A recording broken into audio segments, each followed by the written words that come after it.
Indigenous people and non-Indigenous people are currently living and have been living for generations in this really dysfunctional relationship. I'm reminded how Canadians have no idea who they are. They have no idea that they're produced from relationships with Indigenous people. And as a result, Canadians, when they are exposed to that, turn very angry.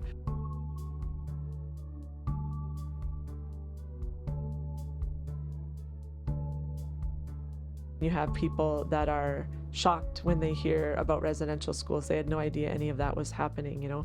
It never occurred to them that for them to be on Indigenous land, the land had to be taken from Indigenous people. That is a trademark of colonialism in Canada.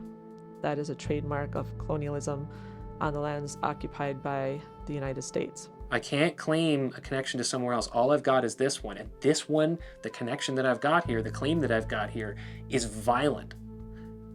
And so what does that leave me with? No option but to confront it.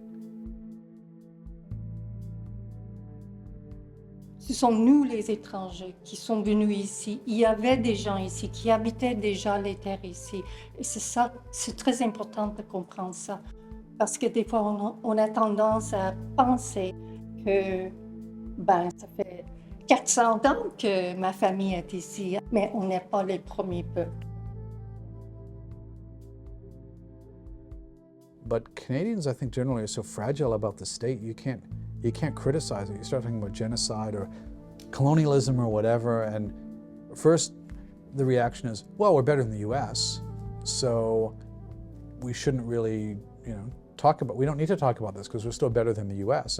And so when Indigenous peoples talk about structural racism and things like that, it becomes very difficult to know what to do with those critiques if we don't have that history.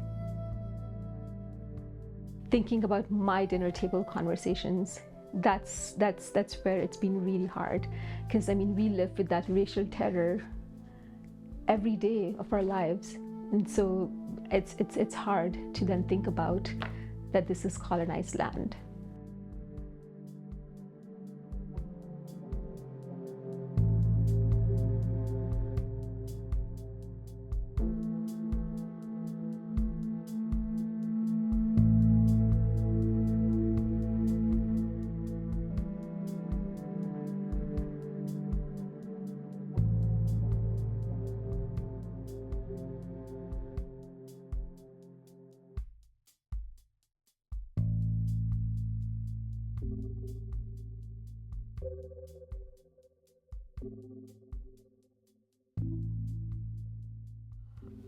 First, I want to acknowledge this tobacco that you offered to me, and I'm really grateful that you did that, because one of our teachings is that when we share and start to talk with one another, this tobacco will lead that conversation and the spirits that look after it. So whatever we're to discuss here, those doorways will be opened, and it's really this tobacco that will be leading that conversation.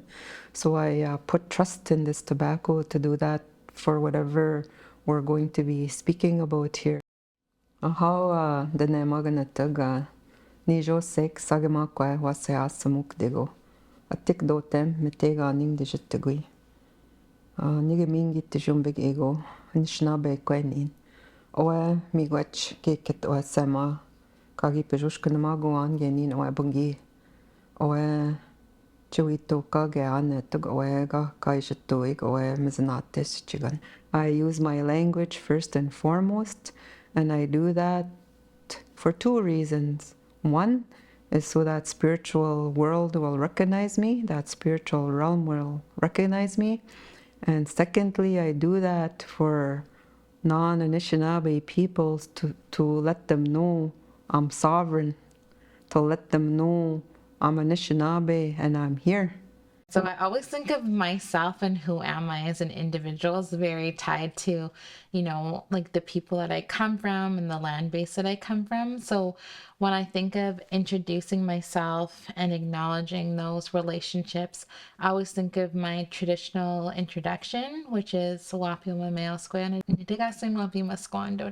I remember like when my mom was telling me when we were smaller, like when we introduce ourselves, within our ancestral language, we call forward like all the people that we come from. And so when I locate myself with my ancestral name and then my nation, it's also making myself accountable to all those relationships. So the relationships that I have as a citizen of that nation and as somebody belongs to our traditional territory, it calls all those forward. So then once I introduce myself, then I'm accountable and responsible for all the things that I do as somebody who belongs to this nation and to this territory. I'm, first of all, an Indigenous person, so an Anishinaabe and an Anishinaabe man. And so my family and my community has endured legacies of, I guess, what you would call colonialism, but I call it just bad relationships, abusive physical cycles of relationships between this country and my family and my community that have embodied itself in a multitude of ways down to my everyday life, within my very relationship with my daughter, with my relationship with my colleagues, with the relationship with my family, and all of the parts that go into that. And my relationship with all Winnipeggers, all Manitobans, all Canadians. Every part of it is affected by that sort of sick and violent cycles of unhealthy relationships.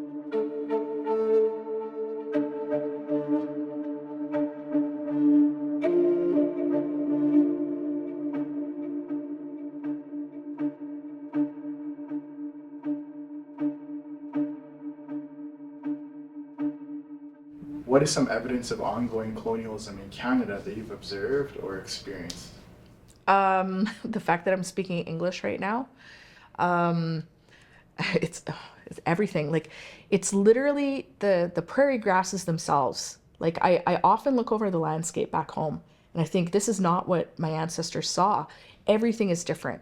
The physical and even the water basins are different because the buffalo aren't there. The natural grasses that existed before with root systems that went down, 20 feet and fantastic carbon sequestering, they're gone, replaced by invasive species. The bird song that I hear is different. It bothers me that I can look at the North Saskatchewan, river valley and be like, this doesn't look anything like what my ancestors saw.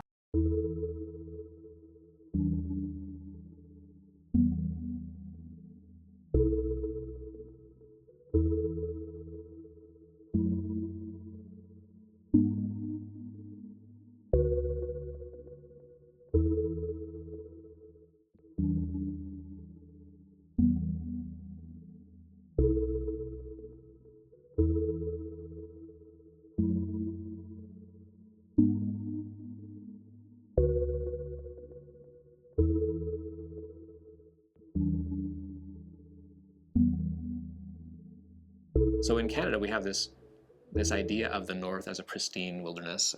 Even most Canadians don't ever go there, but they like to think of that. That's something we attached ourselves emotionally to as Canadians. But if you actually go out there and see what is happening in these communities, in these areas, it is this kind of cognitive dissonance of how could that be Canada? Why is it that all of these developments happen in remote Aboriginal communities? And I know I talked to one of the elders up in Fort Chipewyan in northern Alberta, and where they're on the Athabasca River, and all the effluent from the oil sands developments and many other industrial developments flows down the river to right past their community, and there's a very high cancer rate in their community. And he said, well, if the river flowed the other way, this wouldn't be happening. It wouldn't be allowed. If the river flowed into Edmonton, there's no way that would be allowed. When Robert Bourassa in 1971 announced the project of the century in Quebec to dam up the rivers into James Bay, flood vast areas, generate hydroelectricity, sell it to the States. The Cree weren't told. The Cree that were going to be flooded weren't even told. They heard about it on the radio. I mean, you talk about racism. Here's the ultimate racism. It's one thing to say people don't matter. It's another thing to say people don't even friggin' exist. They're invisible.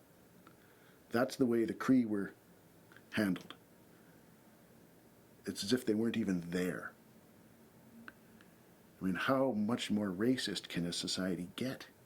And then, of course, there's the Indian Act, which until the 1950s made our ceremonies illegal, made it illegal for us to hire a lawyer, for us to leave the reserve without the permission of the Indian agent, and made it illegal for us to organize.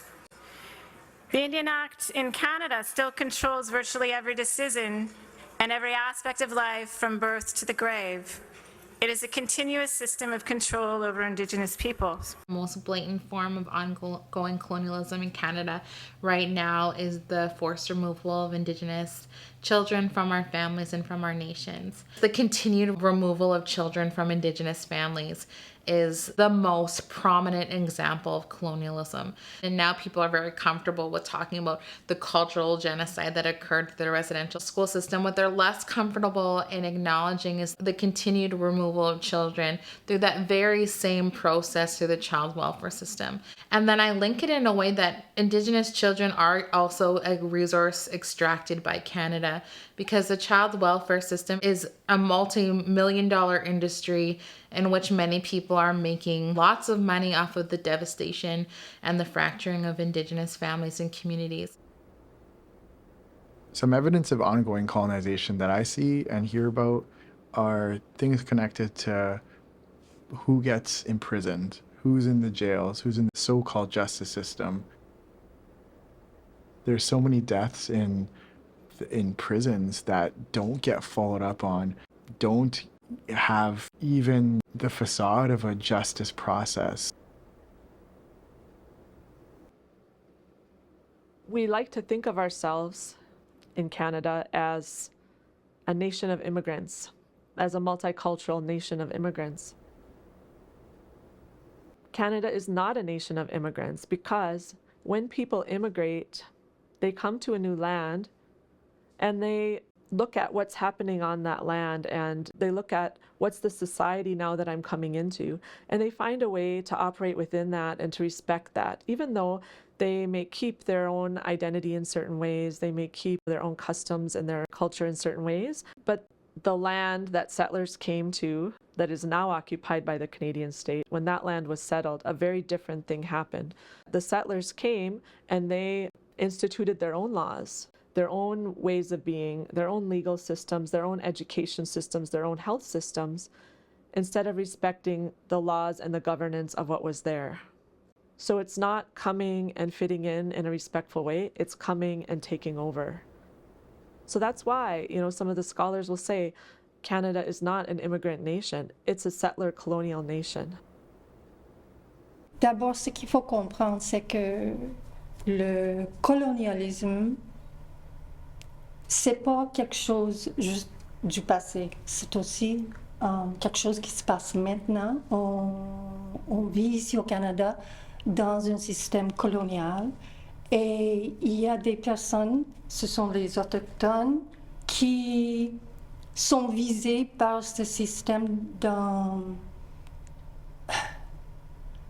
une manière très violente, alors qu'il y en a d'autres, et ça c'est tous les non-autochtones, qui bénéficient de ce système colonial. Alors c'est vraiment très important pour moi de comprendre comment ce système marche et me situer dans ce système où je suis là.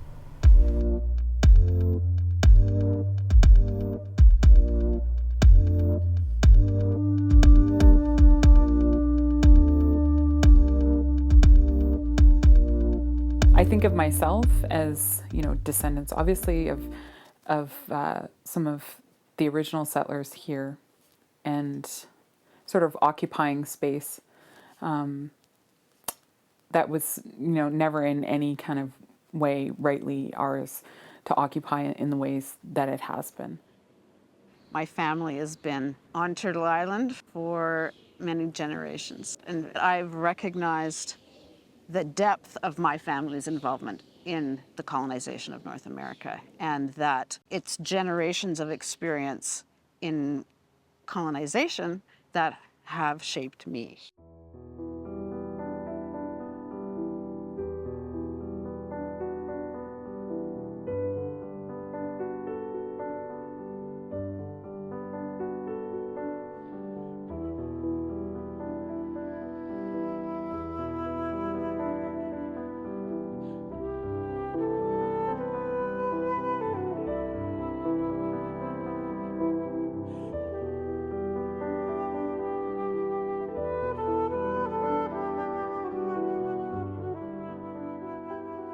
Mon ancêtre, je crois le premier, est arrivé à Québec en 1660 à peu près. Il s'est installé là-bas. 200 ans plus tard, la famille Lassaline s'est installée à Windsor. Je viens de communauté blanche, alors je pense que j'ai une position de privilège par rapport au colonialisme dans le Canada. Et je viens d'une communauté qui a participé dans et a perpétué le colonialisme. En même temps, j'ai aussi une communauté minoritaire, alors je suis francophone dans l'Ouest canadien, dans une province qui n'a pas du tout respecté les droits des francophones, même si le français est une des langues officielles du Manitoba. My name is Bill and Art. I'm here on unceded and unsurrendered Algonquin and Anishinaabe territory. I arrived in this land in 1991. So I was born here in December, and my mom tells me it was the first time that she had seen snow. Since then, I have had the opportunity to live in Treaty 1 territory in Winnipeg, in Djibouti, and across, Somali territories, including Somalia, Ethiopia, and Kenya. And I think for me, my relationship to this land it's really complicated because I've had the opportunity to meet and learn from so many Indigenous folks in the different communities that I've been a part of, as well as Black communities and Afro-Indigenous folks, and I've been learning about the relationship with Blackness and decolonization. And some of the terms that I've heard that I think start to describe my relationship with the land are terms like forcibly displaced, thinking about global indigeneity, recognizing that there are Black folks on Turtle Island who are Indigenous to this land, but there are also folks that were brought here as part of the global slave trade. And so I know that in communities across Nova Scotia, language that's often been used and shared with me is language around arrivants. So I think that language is still something that I'm sort of figuring out, but I think that for me, that relationship is really underscored by a necessity for solidarity and a recognition of complicity in the settler colonial project, but not an identity as a settler, something different and something that I'm still working out how to name.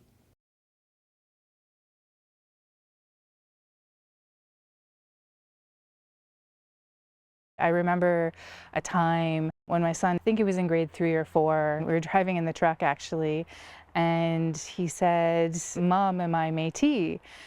And I was kind of flabbergasted. Like, I didn't really know where this came from. I felt like, whoa, hold up, what's going on here?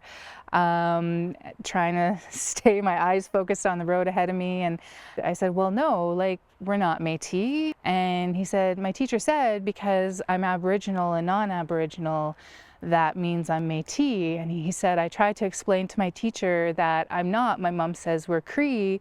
And my teacher said, no, that's wrong. You're Métis because you're Aboriginal and you're non-Aboriginal. And this just infuriated me. And so we had a great discussion, you know, we're not Métis, we don't speak Michif, we're not from the Métis Nation in the terms that that's defined. Your grandfather's Cree, I'm a member of Fox Lake Cree Nation, you know, he speaks Cree, or the language that your ancestors before you spoke was Cree, and that means that you're Cree. So the misconceptions are, especially lately, is if you can find a single drop of Indigenous ancestry anywhere, like, you know, 400 years ago, that's fine, then that makes you Métis. But that assumes that what makes us a people, it's like we're a 2-ingredient recipe.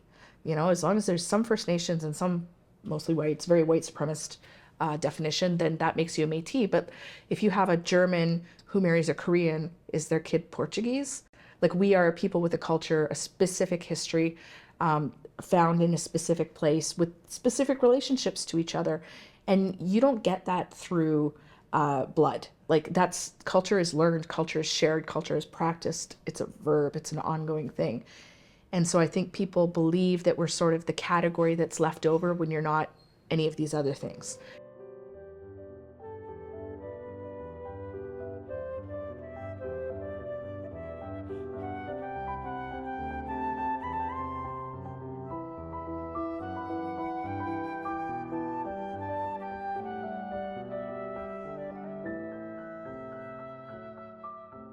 So discovering that you have Indigenous ancestry is interesting because I think for folks who don't know, it opens up sort of that hidden history that I was talking about before that's been very deliberately erased by Canada.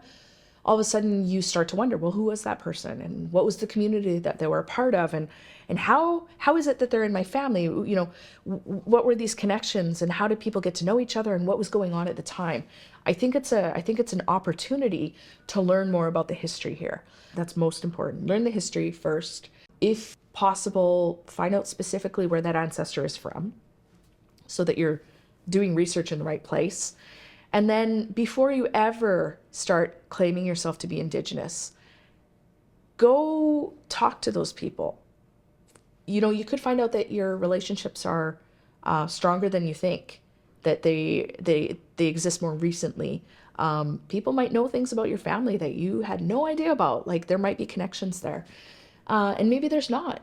And maybe your place is just to be a person who acknowledges that they have Indigenous ancestry, but you're not an Indigenous person. And that's going to be a choice that folks have to make along the path of doing the work to form relationships.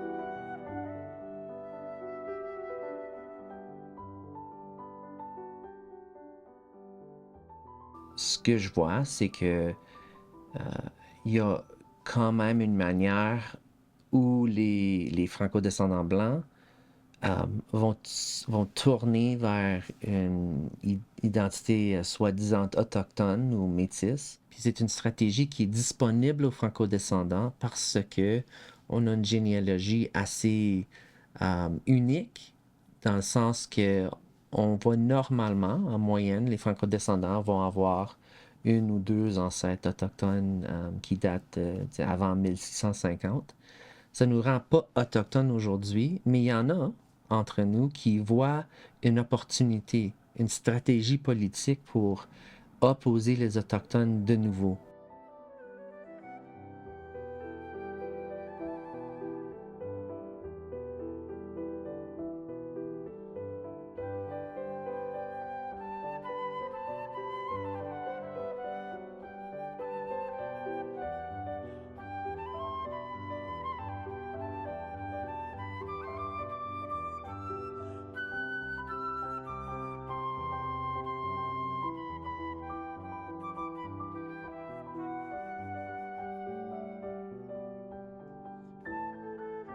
Quelqu'un essaie de faire un land acknowledgement au début d'un genre de discours, et puis ils ont dit quelque chose comme je reconnais que je suis sur la terre des Métis avec qui les francophones ont toujours eu une bonne relation, une bonne amitié, et on espère que ça va continuer. Ça convient un problème parce que le but de reconnaître la terre où ce qu'on est, c'est de reconnaître qu'on a pris sans avoir la permission vraiment. Et de façon totalement illégitime. La barrière principale, c'est toute la structure qui est organisée autour de l'idée que les franco-descendants sont bienveillants dans le passé et aussi aujourd'hui dans le présent envers les peuples autochtones. Donc, c'est comme un peu célébré dans nos sociétés, dans nos écoles, un peu partout. Et je vois, d'une manière, je vois pourquoi c'est célébré. Évidemment, c'est le fun, c'est bien quand on peut présenter notre propre rôle dans la société comme étant un rôle des bons, des gens qui sont vraiment sur le côté, dans ce cas ici, des peuples autochtones. Mais c'est juste pas vrai. Et pour moi, c'est trop facile. C'est trop facile. Parce que les mêmes gens vont pouvoir discuter des relations de pouvoir entre les anglophones et les francophones. Pas juste en discuter, mais ça va faire partie de leur vécu intime. Ces histoires-là d'oppression et de discrimination aux mains des Anglais ou des anglophones. Puis, alors pour moi, c'est toujours une contradiction très difficile. Les sentiments que on s'est fait faire tort, par exemple, quand c'était illégal de lire en français dans les écoles au Manitoba, ça c'est quelque chose de complètement illégitime. Alors les gens qui sont qui se voient comme étant opprimés ou je sais pas quoi, à cause de ça, ils ont raison là, c'est un vrai problème. Mais ce que je dirais à ces gens-là, c'est oui, je comprends, je suis d'accord. Et même, je leur rappellerai aussi que beaucoup des écoles résidentielles étaient en français. Alors, c'était nous, les Canadiens français, qui les avons fait. C'était pas juste un oppresseur anglais. French Canadians, we have to fight for everything. Everything, and it's constant. You have to fight for your language. You have to fight for your culture, to be able to live in that culture, to be able to speak that language. So, in a way, you can see where that feeling is, but it's not the same because it totally eclipses or wipes out the fact that France was a colonial nation and came over the same way that England did. That has to be acknowledged, and I'm not so sure that a lot of people acknowledge that particular part of their history, and that's important because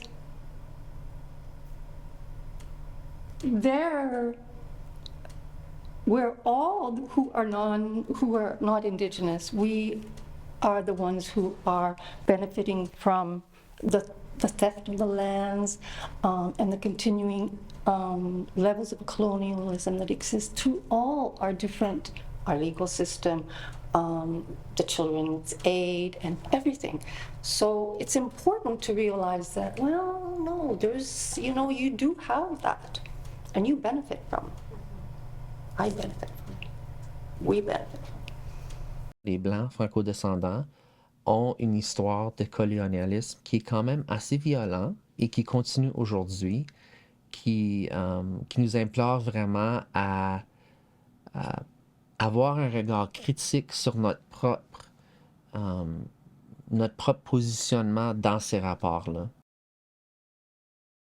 Et pour moi, se positionner perpétuellement comme opprimé, ça fait partie d'une stratégie politique, une stratégie discursive qui nous permet d'évader nos responsabilités comme gens qui sont vraiment des gens qui sont des colonisateurs. Pour moi, ça signifie que j'ai une responsabilité de faire quelque chose pour défaire ce que mes ancêtres ont fait et ce que ma communauté continue de faire. Ça veut dire que j'ai une responsabilité de parler dans ma communauté et essayer de changer ma communauté pour qu'on reconnaisse qu'est-ce qu'on a fait et qu'est-ce qu'on est encore en train de faire, puis qu'on ajuste différemment dans le futur, puis qu'on change notre société dans le futur pour être dans de meilleures relations avec les peuples autochtones.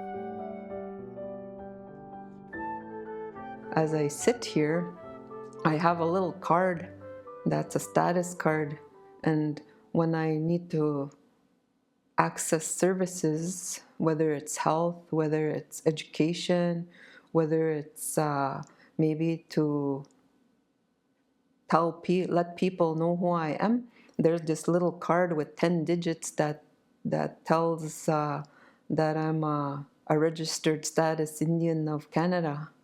And so even that has been imposed upon me. But I do know that that card doesn't tell me who I am.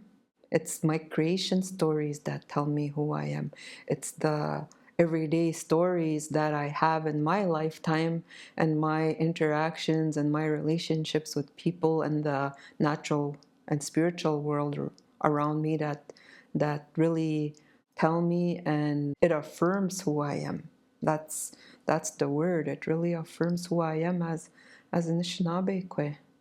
You know, understanding law as a colonial instrument has helped explain to me why we've focused so clearly on these categories of people, you know, who's Aboriginal, who's not, who's First Nations, who's Indian, who's not.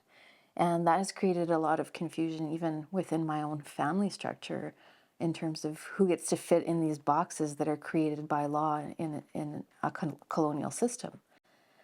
So deconstructing that and saying, okay, what are original systems of governance and identification and of self-determination and of determining citizenship and citizenry in a particular grouping? We always had family in our home, and I know in mainstream, like you often hear about like there's high rates of overcrowding within communities, but even today when I go back home, like at times there's about 21 people in my mom's home, and never once, like, you don't feel overcrowded according to government's definition of overcrowding. Never once did I ever feel impoverished. Never once did we ever use that word in communities. The First Nations population is statistically one of the at-risk populations for a number of different diseases, issues, like we're number one in most of them. But for me, that's not who I am. I'm not a number in their databases. I'm not a statistic. I'm part of a community. I'm a part of a really strong, resilient First Nations community. I come from a really strong family who has always loved and supported me. I think as soon as you reach the age of 5 or 6, we're required, like we're supposed to get some kind of Western education. But for us, our education started even before we came here, before we were even conceived physically. So even our education, thoughts on education, our ways of education are very different. So when I came here, I had to learn something else, and I had to learn a different language to do my best to comprehend what was being taught to me. When I was younger and talking about colonization and colonialism, my experience was being born and raised in Winnipeg was I only had the choice of going to English school or French immersion school. And so for me, I would have preferred the choice to perhaps even go to a school that at least taught Cree part of the time. I think that would have been a greater benefit to me rather than I went to a French immersion school. I went to a French immersion school, for example, so we got sort of punished if we didn't speak French all the time. So it was more like there were like points, and you got points taken off and stuff like that. And then we were taught a certain kind of potted history that Quebec was great and the French Canadians were very nice and the British were horrible and this kind of thing. So there was kind of we were sort of taught a kind of colonial history, but it was that the French Canadians were colonized by the English Canadians. And that was kind of the main thing. And Indigenous peoples really weren't part of it. And I remember saying this to a white settler scholar friend of mine who was my fellow graduate student at that time. And I said, oh my God, you know, I was really ashamed. And I was like, oh my God, I did not know that Canada was colonized. And I still remember the moment where we were standing, because she said, and I said, I didn't have my schooling in Canada. And she said, well, my schooling was in Canada and I didn't know that Canada was colonized. So I think that moment was so powerful, that moment of, you know, the colonial unknowing, the erasure of Indigenous peoples, the erasure of the ongoing white settler colonial violence that people like me needed to attend to. It changed my questions because, you know, as a racialized Muslim woman, all my work was focused on you know, racism against Muslims or Islamophobia in Canada. And it made me stop and say that, what does it mean for me to do this work in the context, in the very damaging, dangerous context of ongoing colonial violence? Well, the first time I came here in Canada, I talked to other Filipinos within, of course, the Filipino community, and there has been a lot of stories about how horrible Indigenous peoples are, and I have to make sure that I keep myself safe because I can be robbed, I can be harmed. And it made me wonder about how come a lot of newcomers or people with immigrant backgrounds are so afraid of Indigenous peoples. So even on day first, when I did talk to my relatives, it's scary that how Indigenous peoples are being depicted in the picture is just a very, very sad scenario. And at that point, I felt like there was something wrong. I felt like there were some structures in place that indeed categorize people and stratify people.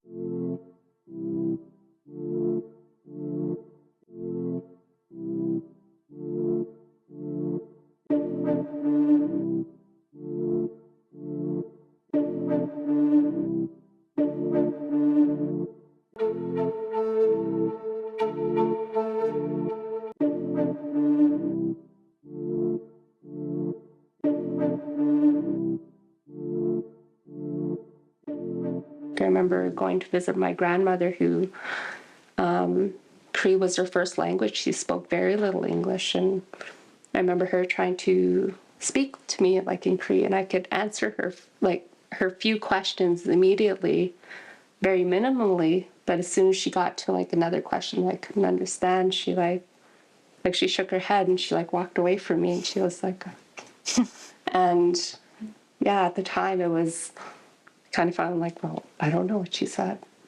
And but just the impact of colonialism that it's had, like even today, and continues. In my family, we're about 3 or 4 generations removed from Cree fluency. And so the language carries so much knowledge, so much deep meaning that is so difficult to reattach with. And so we can take like language classes, for example, and figure out like the meaning of this word directly translates into this. But we know that there's so much deeper meaning, so much philosophy, so much like beautiful understandings that are not held within those direct translations. And so if we're talking about the impacts of colonization, I would think for myself that there could be a level of grief or anger, sadness that could perhaps permeate someone if we were to see really the level of how our lives have been impacted. Coming from a country, the Philippines, that was occupied by Spain for 333 years, by the Americans for more than 40 years, and the Japanese for around 3 years. And I feel like I have internalized the white privilege of how important it is to be white and how important it is to have those white qualities in terms of feeling excluded. looking down on oneself, I guess, thinking about feeling helpless or powerless are certainly the similar experiences that I could identify with Indigenous peoples in Canada. Do you see any differences between your social location and your experience and what you imagine to be the experience of Indigenous people in Canada? Absolutely. I always get into some heated arguments with other newcomers when I do my best to raise a little bit of a social awareness perspective when it comes to the history of Indigenous people that I'm privileged to know, going through school and having a lot of friends who have enlightened me in that process. I always think that there is a huge difference because even though we have gone through similar processes of colonialism, being a newcomer in Canada, I always have the option to go back to my country because we still have the land. And the Spaniards or the Americans or the Japanese did not take that land with them when they left the territories. And that is a very, very significant factor that makes our experience different from Indigenous people. I think people from Indian or Caribbean background can be complicit by buying land, by having racist views against Indigenous people. Absolutely. I think that a lot of us come in with that mentality that, you know, we've already joined hands with Indigenous people, so to say, because we are coming from other post colonies. But to then say that colonialism here is ongoing and that we might be, I mean, we are, but I'm saying for a lot of us, to come into an understanding that we might be complicit. It's hard because, like, I mean, we are racialized people here. There's intense racism against us. You know, the borders are xenophobic. There's Islamophobia. So how do we say to, you know, to our uncles and like aunties and parents and brothers and sisters and to ourselves that every day I have these colleagues who are extremely racist towards me, and yet I have these complicities that I need to think about. I think it's really painful to know that we exist in a system and in a society that our friends and family and communities are complicit in, that exists to delegitimize us and our humanity. But I think that if we have the resources and the capacity and the space in our communities to be able to have those conversations, to hold that pain, and to have the resources to talk through a lot of that generational trauma, I think that we can finally start to get to a place to start to imagine and reimagine what our lives could look like working towards a decolonizing project.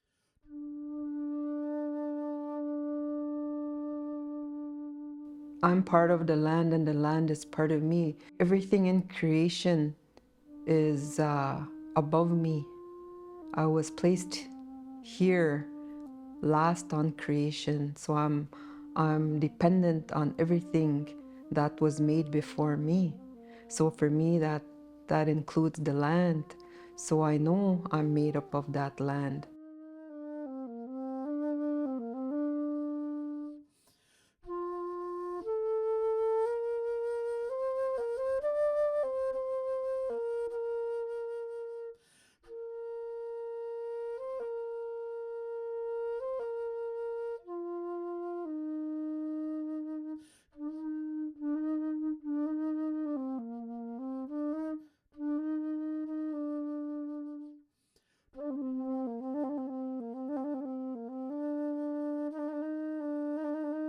We're all under intense pressure from industry and settler governments to cede land and to give our consent for the exploitation of our lands. But I can tell you with experience and conviction that to me, there is nothing more important than the land and my relationship to it. It's very important to try to stop thinking of land as property. That is a very difficult one for many people, especially because it's sort of the Canadian dream, the American dream to, you know, have the house with the backyard and all the rest of it. And I speak just from a perspective of Anishinaabe law. You're looking at relationship instead of individualism. And that instead of property or that idea of land or colonial acquisition, that you're looking at living a good life. We need to transform the relationship we have to each other and to the land we share. As Winona LaDuke says, societies based on conquest cannot be sustained.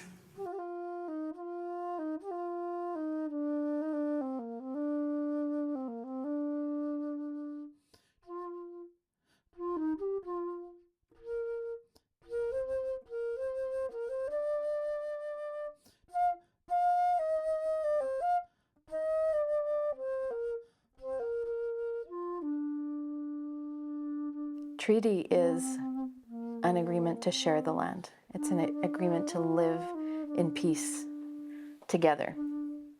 It's an agreement of relationship. And if we're not honoring, those pillars of what treaty is, then we're not understanding or fulfilling the treaty. And unfortunately, the treaties have been perhaps the most impacted by this violent and destructive cycle of relationships, because they've never been really embodied in the way in which they were intended to exist. So as a treaty person, I'm part of this relationship that's very broken and is very one-sided and very unbalanced.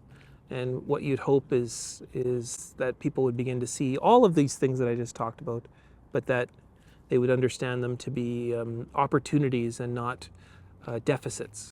Looking at myself as a treaty relative, it's a real gift, it's a real privilege, and it provides me with a lot of really beautiful opportunities to relate in a different way and to live in a different way that will bring richness and joy and meaning to my life. By relating with Indigenous people, we also get to understand more about how to live on this land, what the land expects of us, how to enter into that network of gift relationships with the land.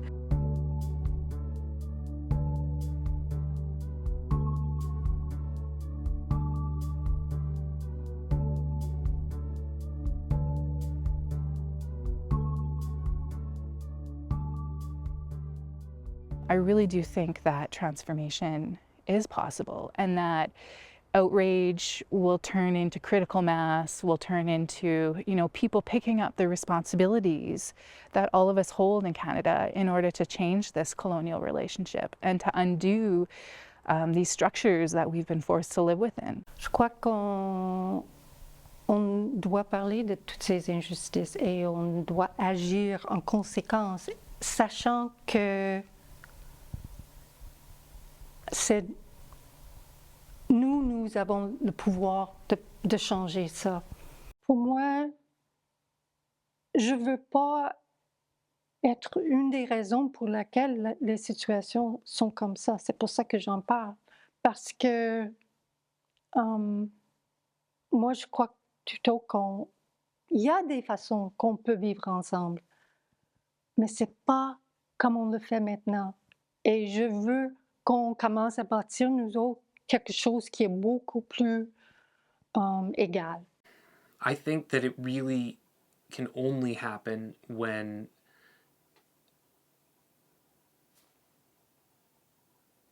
enough people in settler society have been convinced that their current way of life is contrary to the things that they have been taught to believe, an incredibly negative thing for themselves, for the land itself, that for Indigenous nations very obviously, but that it's intensely nihilistic, that it's intensely homogenizing, that it is contrary to human dignity, that it's contrary to their own self-interest and to the interests of their descendants and their children, to ultimately to continue to perpetuate this way of life, and that they want to seek change. They learn to want to live differently. It needs a lot of people with determination and commitment. I mean, I think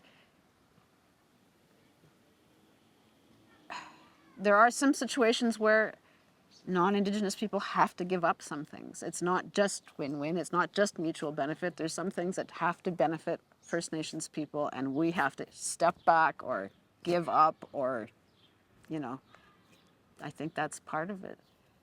But I think there are a lot of things that also are of benefit to both groups that I think a lot of the changes that need to happen benefit everybody, not just Indigenous people.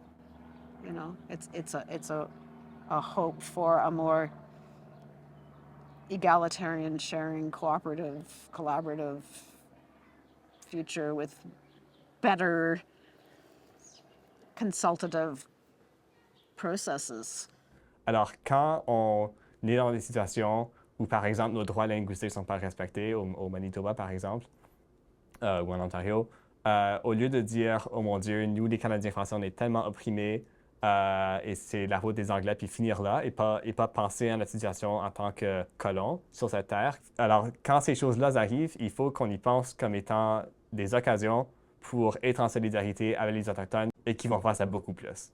We need to restore Indigenous self-governance and sovereignty and support Indigenous futurisms. So those are like, I think it's really easy to say those things. It's really hard to get folks to understand what that looks like because it necessitates giving up power and it necessitates giving up so much that folk have made folks really comfortable, whether it's recognizing that, complicitness in supporting existing state structures needs to also end, and we need to not support our state structures, and that we need to push the folks that are in power right now for greater accountability, whether that's, implementing recommendations of countless reports around the livelihood of Indigenous people on these lands, and, the accountability to step down and support Indigenous sovereignty.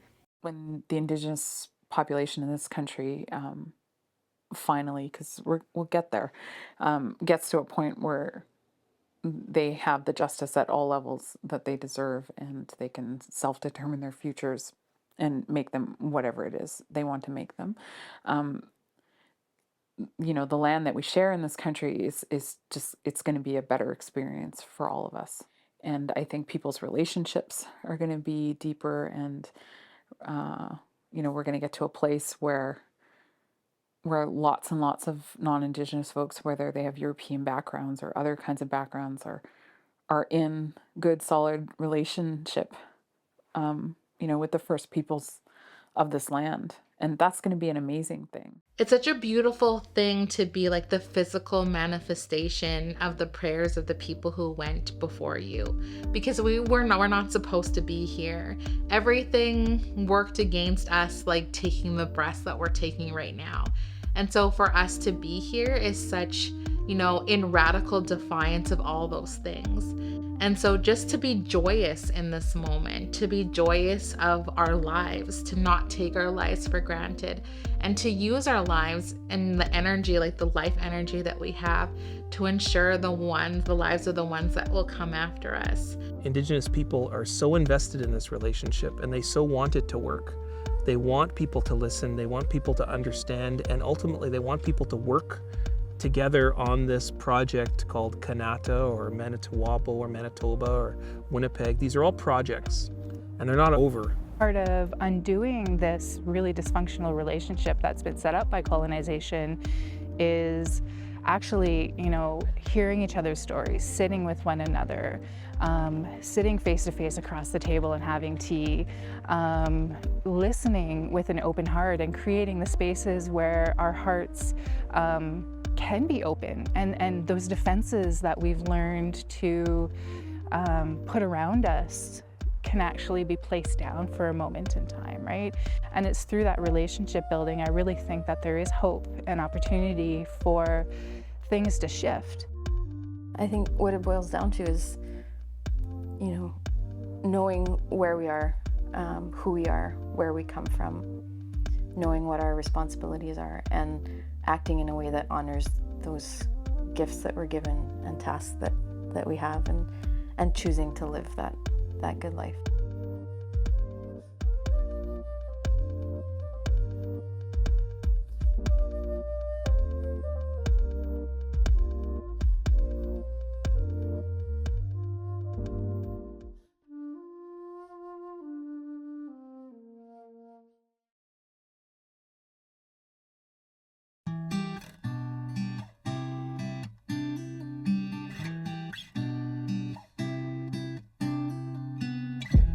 Because a town is small doesn't mean we have to be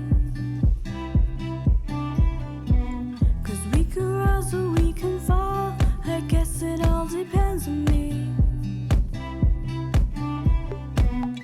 I will stand against all odds.